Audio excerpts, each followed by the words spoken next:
All right, so anyway, real quick here before we move on to the main lesson today.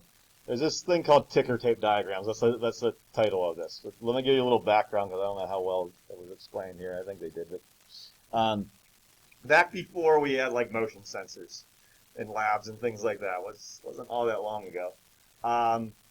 When we did labs to try to understand motion, we often put like this little like roll of tape basically attached to a moving object. Let's say in a lab like a cart we might put on these things, okay?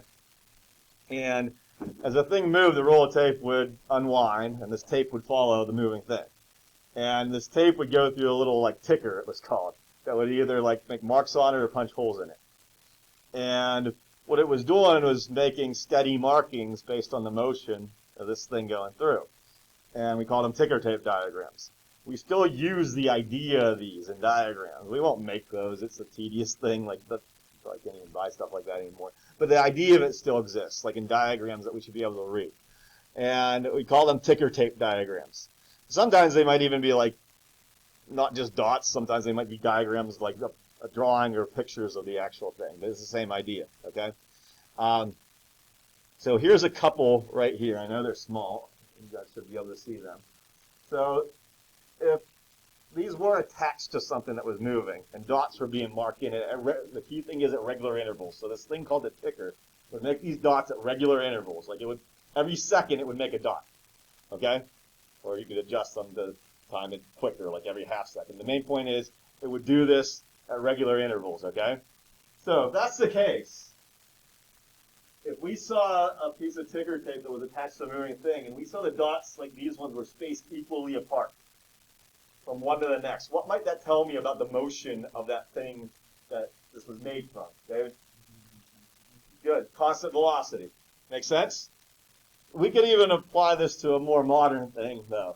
We all have phones on our cameras, right? Some of them, some maybe more advanced ones, or maybe all of them, I don't know anymore. But we're all probably familiar with a setting on your phone where you can set it to take a bunch of rapid pictures. You know what I'm saying? Like we might do that, especially like it might be called a sports setting. If you're viewing something that's in motion, you want to get a bunch of pictures and hope a couple of them are good, right? And this is the same idea. If you took, it'll snap pictures of function like that at regular intervals, whatever they may be, every half second or something like that, or every second, right? And they make these photos. Imagine now taking all those photos individually that it snapped, like let's say 10 of them in 10 seconds or something like that. Imagine taking physical ones of them, or on a stream or something, and putting them all side by side, right? If you put them all side by side, and they all were taken at like 1 second intervals, if there was a steady gap between them that remained the same distance from one another, that would have to mean it was moving steady, right? Makes sense. Simple as that. There's nothing much more to say about it. Or you get one like this this bottom one, let's look at it, is more defined. The bottom one, clearly what happens to that gap as time goes on, right? It's longer, so what would that be telling us? Good, it's speeding up. So if the gap doesn't stay steady like this one, even this one looks, oh, it's hard to tell. I'm not even talk about it. It looks like maybe it got a little bigger, but this one's clearly got bigger and bigger and bigger, right? And if we reverse that, if the gap, there's not one to point out right here, if the gap got smaller and smaller and smaller, that would obviously mean what then? Slowing down. Simple as that. There's really nothing more to say about it. But when we use, why this might be important though, throughout the year you're going to get all kind of like diagrams that go along with problems and stuff. And they might give you a diagram like this to give you some information. Remember when we used the formula V equals D over T, which we just recently learned, and we'll learn more about the origins of it in the coming days. When we use that formula, remember we said unless we know for sure it's moving constant, at best it gives us what kind of value? Okay? An average, right? So this is one way we can know for sure. We could say, hey, here's a motion diagram of it. If it's steady, then maybe if we use V equals D over T, we could then say that thing is that's a better than average. That's what it was going the whole time, or in other words, instantaneous. Okay, so that's why we might see those. There's nothing more we're really going to say about them now. The other part was called, if you got to part C, that if you didn't, I'll explain it real quick right now, vector diagrams. So we recently learned what vectors are, right? Vectors were quantities that had magnitude or size and what? Magnitude and direction, right? Well, if something has direction, it would make sense that we could make visuals of it with arrows, right? With arrows pointing direction. And the size of the length of the arrows represents relative magnitude. Remember, magnitude means size, right? So we might even put these vector diagrams on top of motion diagrams, the dot diagrams, the ticker tape ones, okay? So here's 5 pictures of a little car. Ignore the arrows for now. Just going back to the last thing. These 5 pictures are spaced evenly, right? If these are a motion diagram or a ticker tape diagram, that means they're moving constant velocity, right? And to just stress that even more, I could put a velocity vector arrow on it. It's moving to the right, so the arrow is pointing to the right, and it's constant, and the length of every one of those arrows is the same, isn't it? So when we draw vector diagrams, we'll draw them for velocities at times this year. We'll draw them a lot for forces. They're going to be huge in forces. But you'll see them in other places too. If one vector is the length, the arrow is the length of another, that means they are the same. Now, I'm never going to have you draw like tedious to scale diagrams with rollers and measures and scales and whatever. You could, but it's unnecessary. We use these mainly to visualize stuff, roughly, okay? So if I have one vector arrow that's this long and one vector arrow that's that long, this is way faster than that one if we're talking velocity, right? So we draw them relative to another. They don't have to be perfect. But we know, like in one moment, the velocity doubles from the last. We would draw the vector arrow approximately twice as big. So their size and direction, size is implied through length. Their direction is obviously wherever the arrowhead's pointing. And that's really all there is to tell you right now about vector arrow diagrams. But since they have a picture of it right here, where we'll first see these a lot is when we get into something called projectile motion, not all that far from now. And it's something like that. And we'll draw vector arrows for especially the acceleration and the velocity on them, because those are both vector quantities that really understand what's going on at different positions in its flight. So nothing more to say about that till we see them used. I just wanted you to be kind of exposed to that. The main lesson then today deals with position versus time graphs. And we're going to go and use something old that we've used in the past to explain this. We may or may not get to that packet today. We ran out of time in the other class. We just got through explaining a lot of this. So just make sure you put that PDF in Squid, the new one. And oh, another quick thing I want to say before we really start this. Does everybody know about like the class meetings that are going on this week? Have you guys all heard about those? Okay. I don't know if I have this 100% right, but somebody will tell you. At some point, how many juniors do we have in here? Okay. And the rest are obviously seniors. It's about a 50-50 split in my 6th period, and there's enough of both of you in here that this is going to affect. So I'm not, over the next 2 days, there's some kind of assembly that's happening, but they're not changing, they're taking you out of class periods for it. They're not making like a change schedule. And it's going to happen for both 6th and 7th periods. So I think I have this right, but either way, it's close to this. Tomorrow, I think juniors, you guys are going to be gone during 6th and 7th period, if I have that right. And I think Wednesday, all you seniors will be gone 6th and 7th period. But we're still going to have about half the class on both days, so I'm still doing stuff. So here's the deal. If you miss this period, you will one of those 2 days. Definitely will.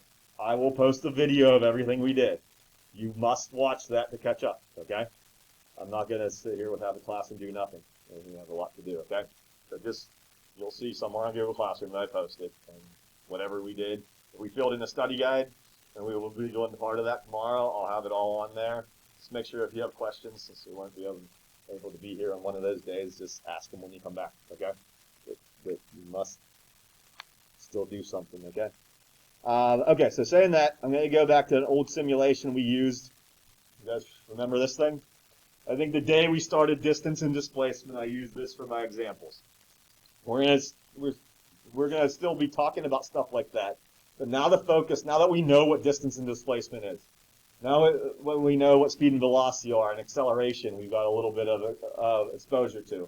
Now we're going to focus on the motion graphing part of it.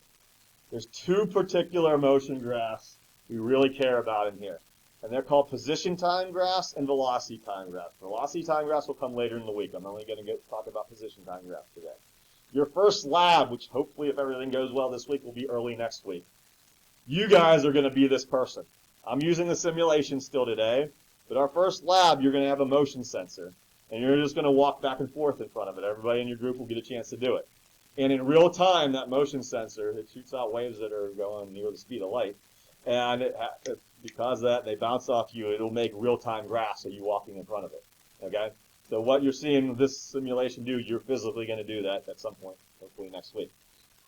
So we're still in 1D motion, so this guy's still only allowed to move this way or this way. Okay? And I'm going to go to a little bit more specific page where I can open some graphs. And we're going to focus only on the position time graph. So we're going to start very simple today. Simple as possible, not moving at all. I'm going to hit play for a few seconds, and then we'll look at and interpret the graph and go from there. While this is going for a few seconds, I mean, this stuff is crazy important throughout the whole year, so please pay attention, okay? Every lab we do, almost every lab we do, motion graphs are made, and we have to interpret them in our labs. So the ideas are not that hard, but if you're only paying half attention, you'll be pretty bad off, okay? All right, so anyways, I hit stop. I let it go for about 6 seconds, right? Nothing fancy happened. I didn't move this guy at all. So let's look at the graph that was made. Let's focus on something here, though. The position is on the y-axis, right? The time is on the x-axis. We would call this, if we were asked to title this graph, we don't give fancy names for titles. It's position versus time graph. We always title a graph what's on this axis specifically versus what's on this axis. Now let me say something else about this axis too in particular. When we graph anything with respect to time versus time, time is always on the x-axis. Somewhere in the past, I know everybody heard this probably a million times, hopefully, we often refer to the x-axis as the independent axis. How many of you remember that? Hearing that before, the independent variable, the independent axis. You should have heard that somewhere, all right? Here's where it really matters. In generic math, you probably hear it, but you don't apply generic math that much. In algebra, yeah, you have some real-world problems, but very few, right? Like, we apply it here, and that kind of stuff really matters. Time is an independent variable, and it should make sense why. If we're mapping motion, one of the biggest things is how long did the motion occur for, right? So we might use a stopwatch during the motion, right? And when we do that, once we hit go on the stopwatch, can we manipulate time at all? Other than deciding when we started and when we stop it for a scenario, anywhere in between, can we manipulate time? No. We can't make time go backwards. We can't make time literally stop. We can hit stop on the stopwatch, but that doesn't actually make time stop, right? So time, we could say, is independent of anything else, right? It belongs on the independent axis. This time that this guy stood here for, this approximate 6 seconds, this really didn't care what the position was doing, all right? But the position does depend on time. So this is the dependent axis. So there's just some terms you should have heard before, you'll hear us use sometimes. Independent and dependent. Y is always the dependent axis, X is always the independent. Sometimes we have other things other than time and graphing, but most of our graphs, especially in lab, are going to be position versus time graphs and velocity versus time graphs. So anyway, back to this very simple graph of a guy not moving. Maybe using some mathy terms. Tell me how you could describe this graph. Some features of it.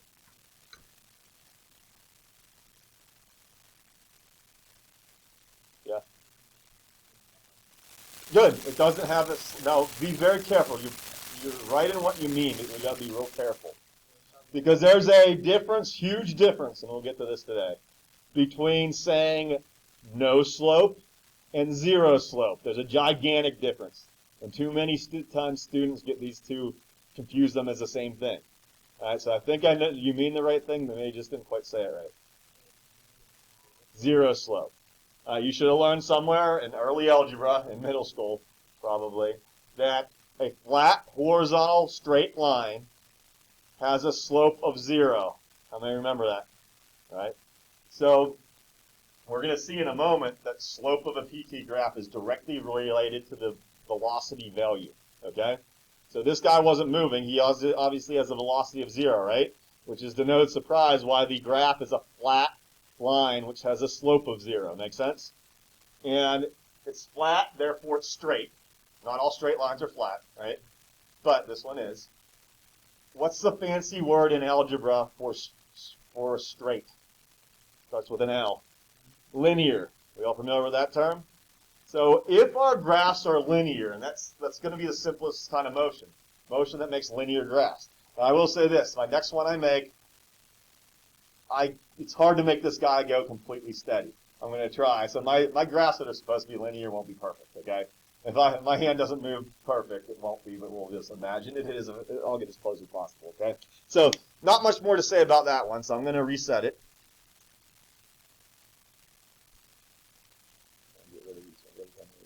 Okay. I'm going to let it play, and now I'm going to move him.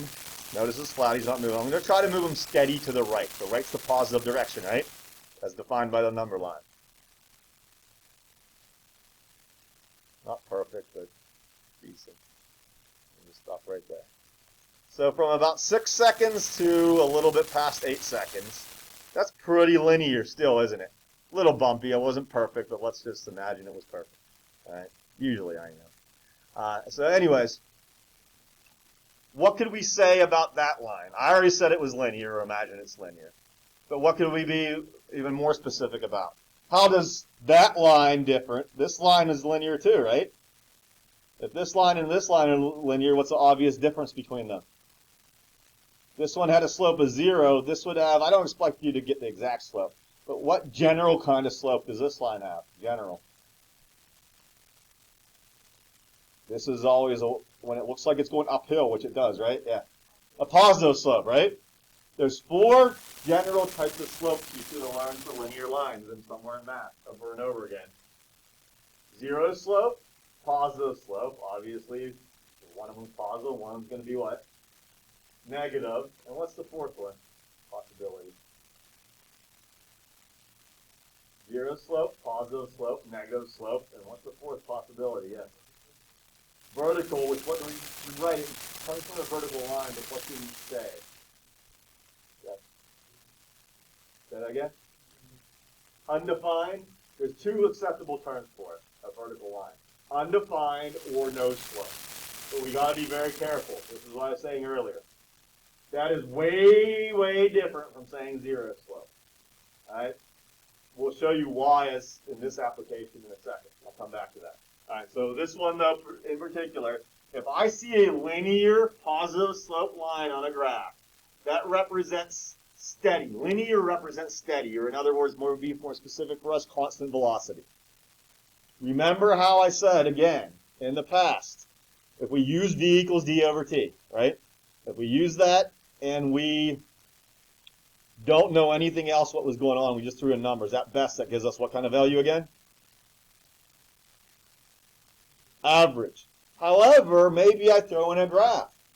And I say, well, when this guy moved from about 6 to a little bit past 8 seconds, and we use some numbers given to you for v equals d over t, and you saw this graph, and it was a linear line, then that's better than average, isn't it? Because the whole time he went steady. That's another way to tell you and express this through a graph. All right, so finally then, the other one I can show you on here, because it's possible. The last part isn't possible. I'm just going to let it play again from where I am. I'm going to go back. Steady as possible, but this way. What kind of slope is that, guys? Oh, that's really good. I'm good. I'm impressed. Let's just take a look at that and just set it in.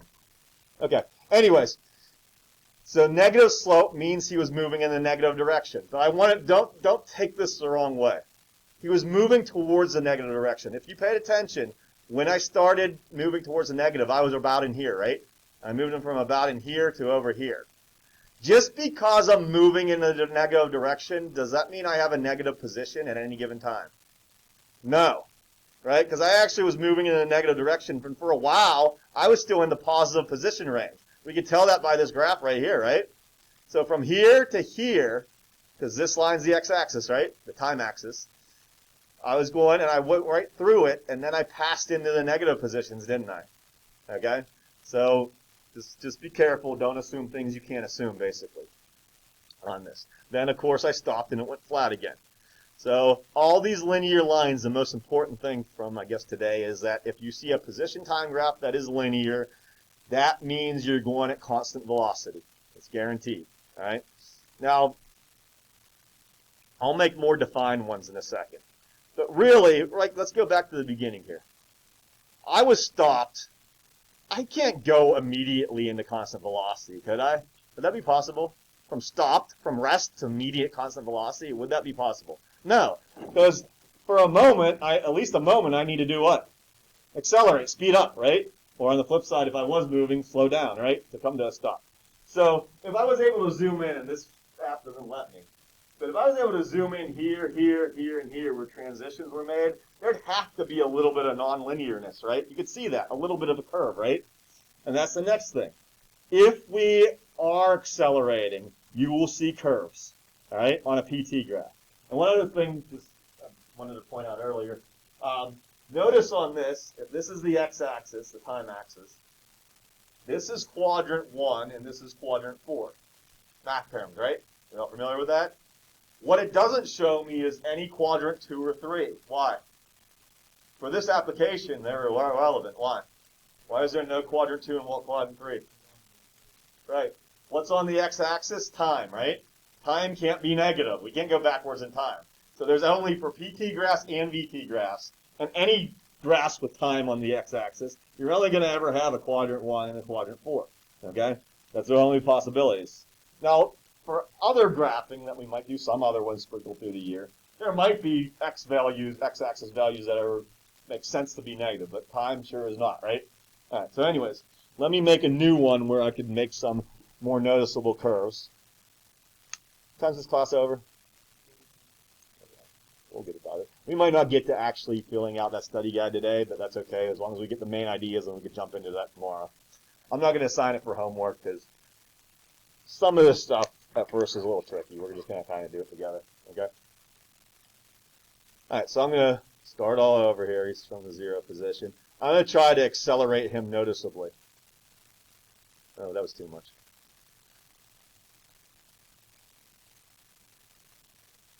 Again, you guys will get to do this yourselves, and everything displays. Come on. Oh, I have to read.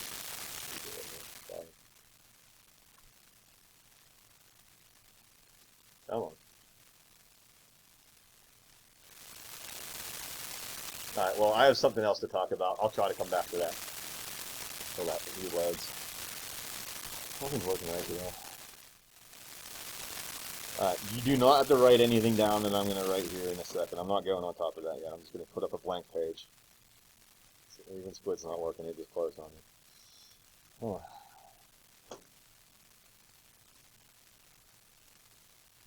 I'm just going to draw some graphs, all right, to make this real simple.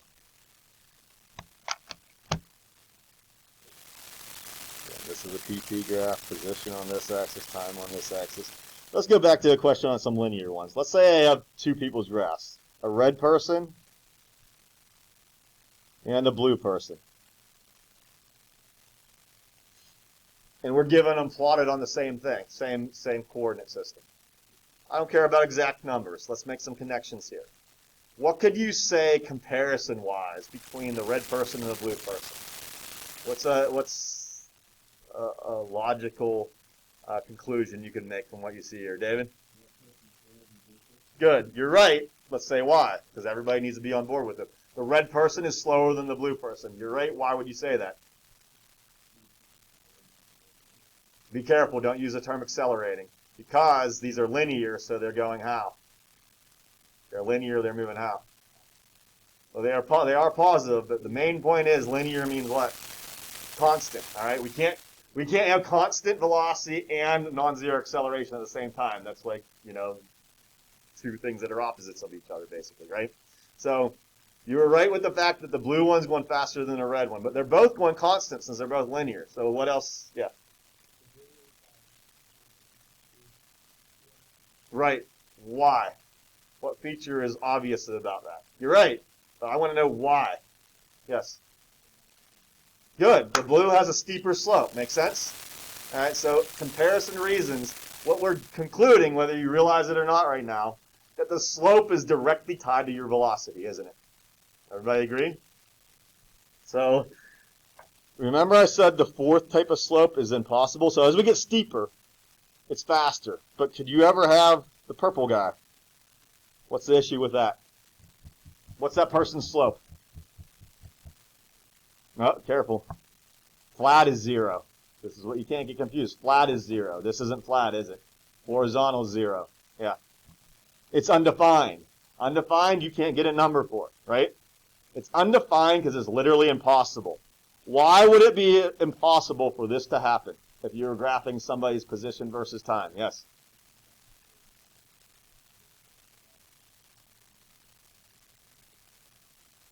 You got kind of the right idea, it sounds like. Go ahead and add on.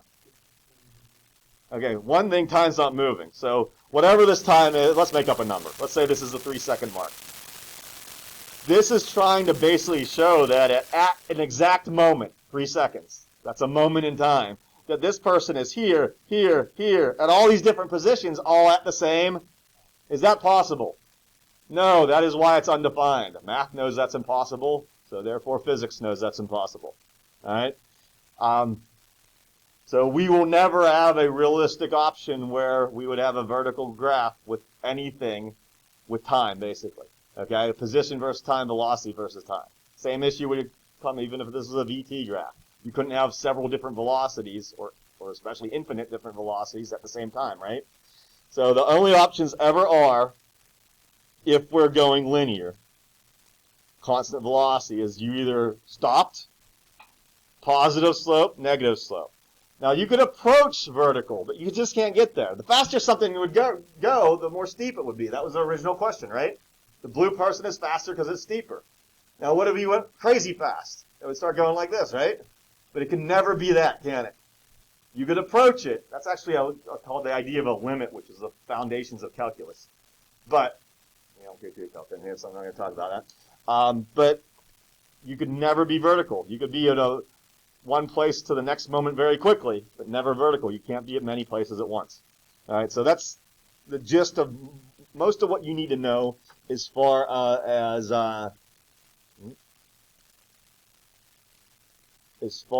linear lines go. They mean constant, and their slopes represent connections with velocity. And speaking of that, might as well throw it in while we're talking about it now. Expand on this tomorrow.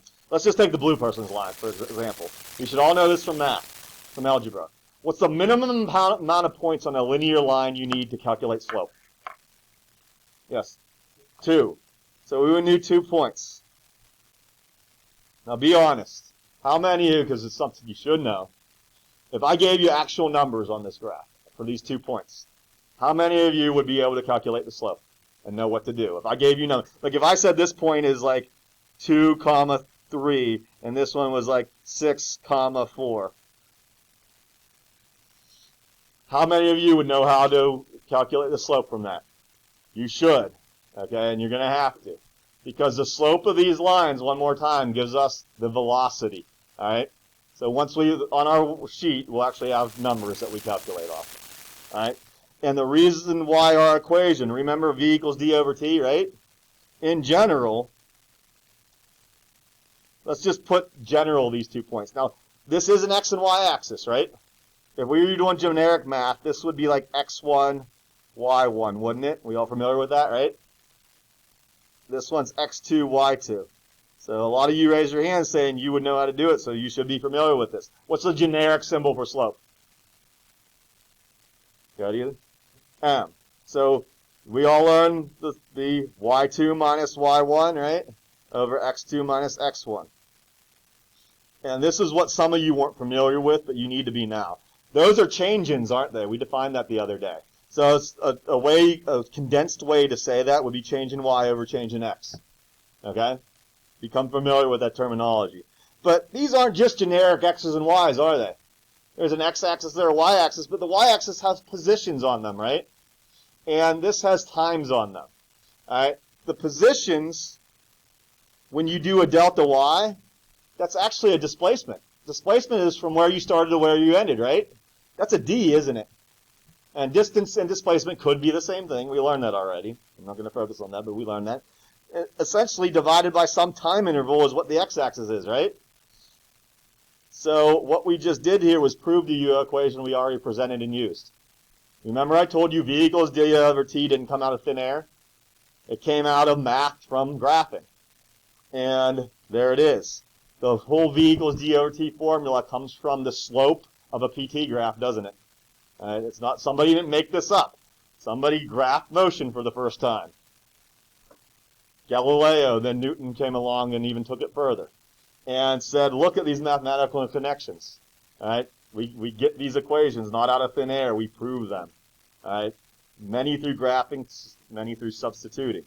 All right. One last thing with a little bit of time. Let's see if this thing's working yet. If not, it's still not loaded. So I'm just going to make a graph.